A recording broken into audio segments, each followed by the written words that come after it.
So we've got a question from the community coming from Derek Daniel. Early thoughts on Mass Effect Andromeda, and do you agree with the mixed reception it's gotten? So, I've been playing Mass Effect Andromeda. I've been very jealous because I have not been able to play it. I've seen a lot of people like uploading like clips from their games, and I've seen a lot of like animation glitches from it. Yeah, but I would still like to play it, and I've heard what you've talked about. I'm enjoying Mass Effect. I want to be playing it right now instead of having to re-record some stuff, but I'm enjoying Mass Effect. I think Mass Effect is overall a fun game, and a lot of people are having a lot of issues with it, and I have issues with it. Like, it's not a polished game, and that's the thing that annoys me the most about it. Is this could be the best game that it's out right now. It could rival The Witcher. It could be something that everyone's been waiting for the last 5 years, but it's not, unfortunately. It suffers from some things that hold it back, and animations are one of them, but that's not my biggest concern. My biggest thing, it feels like an old RPG. It handles things like an old RPG, such as picking up loot, or getting into your vehicle. You're having to look at a certain spot or opening a door, things like that, which shouldn't be happening at this day and age. It's absurd in a way that things work that way. If I play Horizon, or if I played any other game, I could go up to my vehicle or my mount and hit triangle anywhere near it, and I would get into that vehicle or on that mount. But in Mass Effect Andromeda, I have to look at a certain spot and hit and hold triangle. Another issue that I have with it is to get out, I have to hit circle. Why isn't triangle both the enter and exit? They should have mapped those differently. I know that's a little quandary, but that's something for me. The cover system I don't necessarily like. I'm glad that you can pick cover on anything, but I don't feel like I'm safe behind cover. Like it's not sticky. It doesn't feel like the old Mass Effects, and I know that's why they did it, but it doesn't feel natural. It doesn't feel like Gears of War, which is, I think, the best cover-based shooter that's out there, and that concerns me a little bit. It just doesn't feel polished on that end. I think the characters are pretty interesting. I think they've got some interesting stories. I think the interaction between you and your crew is awesome. I'm waiting to feel that urge that I had in the other 3 Mass Effects, because I really connected with Commander Shepard. So I'm waiting for that to happen. And I know I'm only about 8 hours into the game, but I'm waiting for that connection to start building. I'm sensing it starting, but I've spent, 3 20-hour plus games with Commander Shepard and that crew, so I know it's not going to be like that automatically. I like the systems that they have in place on building up the Nexus. I think it's cool having the viability and building up your, picking your options on building up settlements. Do you want it research based? Do you want it militia? Do you want commerce focused on, and all of his options are really nice with the metagame, building that up. I really enjoy that. Another thing, and I bragged about this on the Horizon side of things, tracking your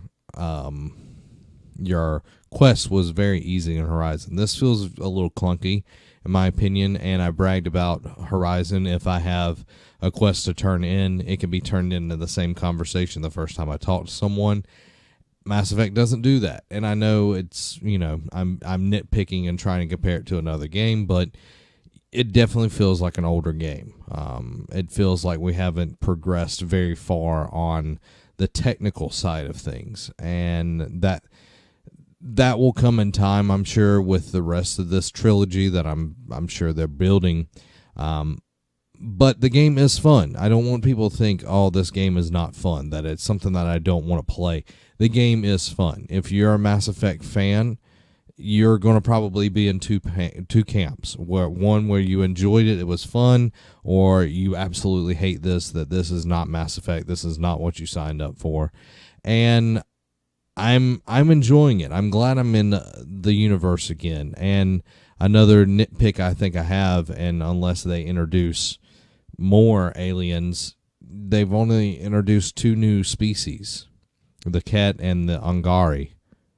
And the last trilogy we had multiple races, and we're in a totally different galaxy, and we only get 2 species. That's seems a little light for me, but that might change the further I get into it. Again, I've only got about 8 hours into it. I might have a little bit more.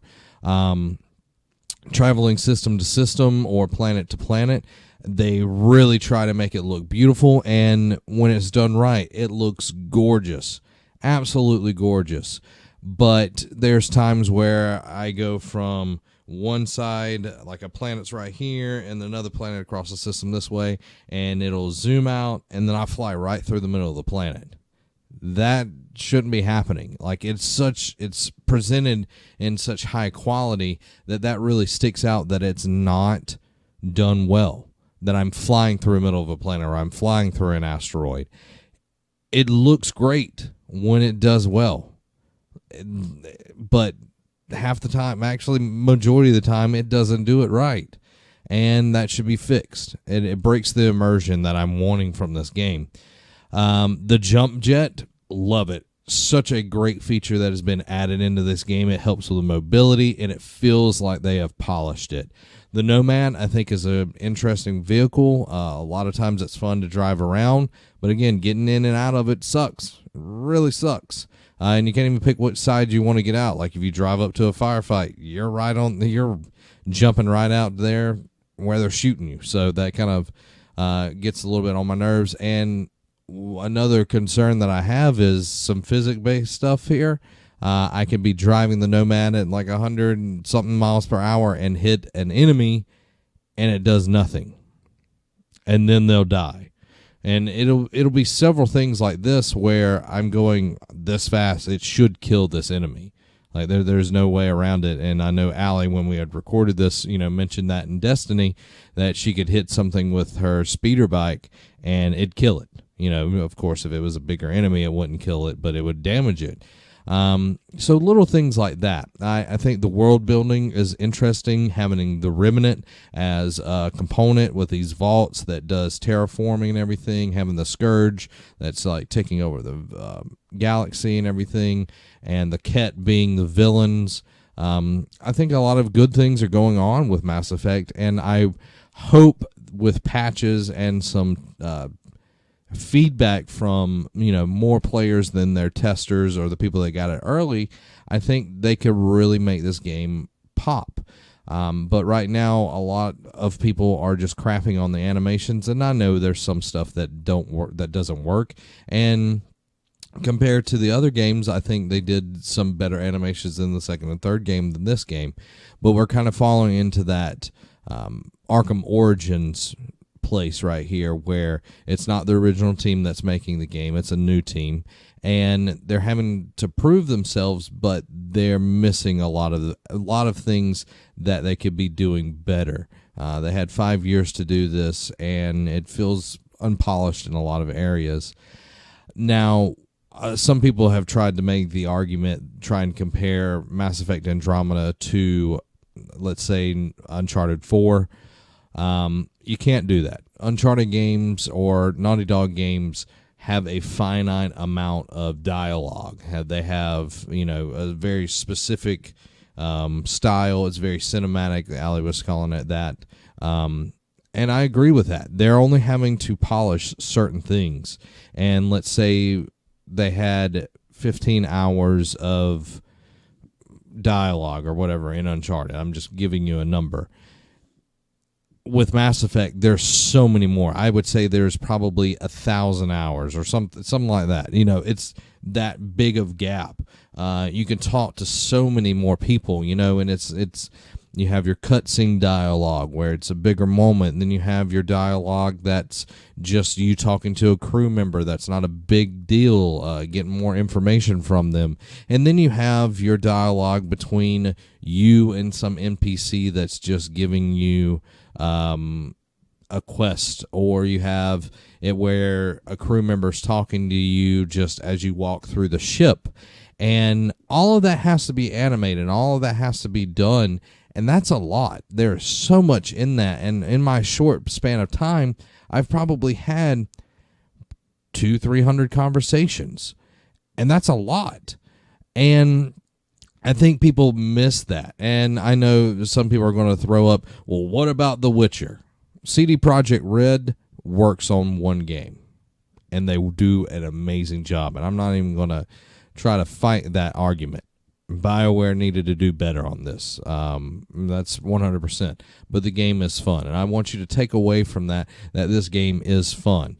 And I want you to try it. If you don't like it, sorry, it's not for you, but I'm enjoying the game, and I think everybody should give it a chance and not just crap on it because they see some weird animation GIFs on the internet or people crapping on it just to crap on it, because we live in a society that loves to be outraged about things. They love to be angry about stuff, and it's kind of just dumb in my opinion.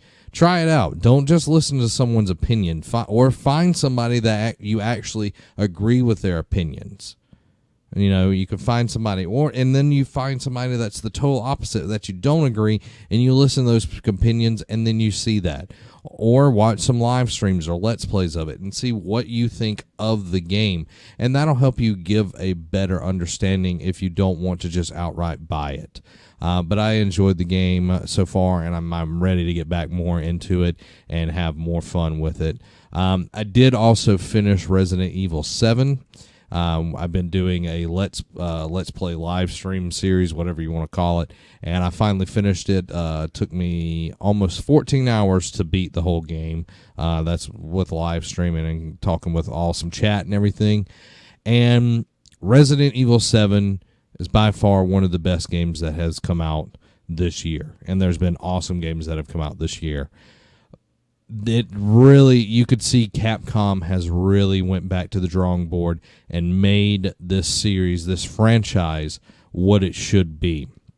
It's taking cues, from Outlast and all of that, but this game feels like a Resident Evil game. It has some of the quirky stuff that, Resident Evil 4 had, has nice twists and turns and stuff that you wouldn't expect in the game, and that is so good.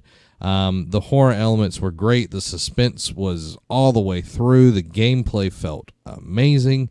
And if you're looking for something that's scary, I would definitely go with this game. And I'm not just preaching it because I played all the way through it and loved it, but it's so good. And I can't wait to see what they do with the rest of the DLC. That's something I'll be taking, playing with and everything.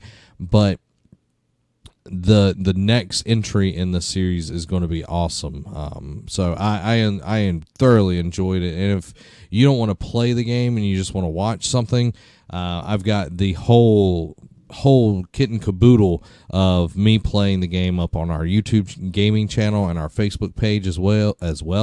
So you can check that out. I'll put the links down below so you can see what I thought about that and how I played through it. And the game was actually really, really scary. And if you're somebody that watched, we made Sweet Jesus t-shirts. That's just a plug right there. You can get those over on Teespring.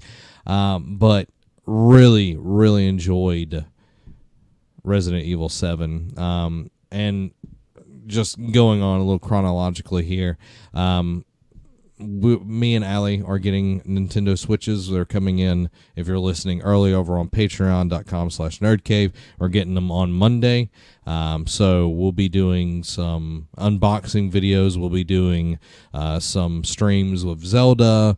So we'll have that finally so we can give more in-depth. I know Derek talked about it the last time he was on the podcast for episode 200. But we'll have more hands-on time so we can give more of our opinions on that. So I'm really excited about that. I know the GameStop CEO talked about, Mr. Bartel talked about that they're going to be pretty much chasing the whole year on selling these, that the production is so low and the quantity is so low that they're going to be chasing that throughout the whole year.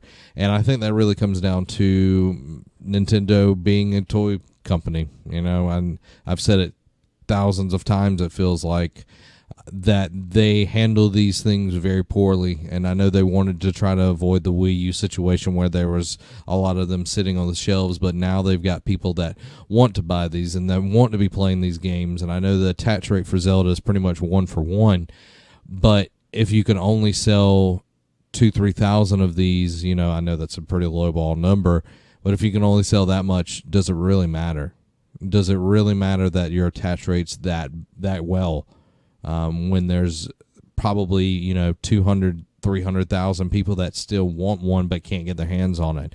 And I know supply and demand are a big thing, and I know toy companies for years have artificially made that happen, and Nintendo definitely has done that with several things. But you also run into the problem of people not wanting to buy it after a while. They lose interest. They don't care anymore. If I walk by a Nintendo NES Classic right now, I wouldn't pick it up. And I know some of that goes back to the Wii, the Switch is not having Virtual Console right off the bat. Okay, I can wait. I'm going to be playing the new games and all of that, and I'm excited for it. I really am. And I know Nick told me that I was leaving Vita Island, but I'm not. I love my Vita, and this is just another way for me to expound on what I talk about every week, and I think everybody can kind of see what I'm enjoying the most right now, and that's definitely video games. I haven't watched a new movie in forever, it feels like, in the theaters. I haven't watched Logan, I haven't watched Power Rangers, I haven't watched Beauty and the Beast. It's stuff like that I just haven't taken time out to watch because I just, one, don't have time, and two, I'd rather spend it playing a video game at this moment in time. Speaking of something I did watch, though, I did watch the new Dave Chappelle specials that are on Netflix, and they are freaking hilarious. The first one is the newer of the two, and it is fantastic. He talks about the 4 times that he met O.J. Simpson, and it is so well put together to see him back, doing all of that. And he's actually working on a third special for Netflix. These were pre-recorded and sold to Netflix from his vault. And then the second one, although it was good, it was a little bit more lewd than the first one. So if you don't like lewd jokes, I would be a little wary of watching the second one. There are several things in there that made me cringe a little bit inside, but overall it was still a very good set together. And I also had been watching the Iron Fist series. I'm to the 3rd episode. I haven't watched a lot of it. And so far, I'm enjoying the show. It feels very slow to begin with. And I know Finn Jones is a friend of the podcast, and I'm glad that he has a show and it's going well. But I'll be giving more of my opinions on that. I'm ready to see them actually fighting and doing some more stuff. I think it has a lot of potential and setting up for the Defender. So excited for that. And then I know Derek asked about this. Horizon has sold 2.6 million copies, and they're working on a story expansion, and I am excited for that. Showing that Guerrilla Games has made an awesome game, that people like fighting dinosaurs, and that Aloy is an awesome character, and expanding on the story. I haven't finished it yet, but expanding on that story, giving people more of what they want is what Guerrilla Games needs to do, and it proves that Guerrilla can do more than just make Killzone games, and I'm happy for them. I'm stoked to see them be successful after a long period of time of working on games that were successful in some rights, but in the larger picture didn't do as well as some people thought they should. And Horizon selling 2.6 in under a month is awesome. So I'm excited for that. But guys, I appreciate your support, and sorry again that the episode had some issues. Next week, Robbie should be back, and I wanted to say thank you to Allie for coming on the podcast and pitch hitting on camera and everything, so I appreciate that. And guys, make sure you check out all of our podcasts: Nerd Cave Retro, Derek Diamond Experience, Battle of the Brands, the Nerd Cave Podcast, and Pop Culture Palette. You can check those all out on iTunes and podcast services around the world. And if you want to get this early, you can go check out patreon.com/nerdcave and get it early there by tossing us a few dollars. And we appreciate all the support that we get over on the Patreon. And we also have live streams on Tuesdays and Thursdays at 8 o'clock p.m. Central Time. This week I'm going to be doing Zelda on Tuesday, and I think Thursday, since I've beaten Resident Evil 7, that I'm going to be doing the newest episode of The Walking Dead Season 3, Episode 3, A New Frontier, because I really have enjoyed the Walking Dead games from Telltale. So I'm thinking about doing that and then getting back into the Resident Evil DLC and everything. But guys, thank you. This has been Zach. Have a week.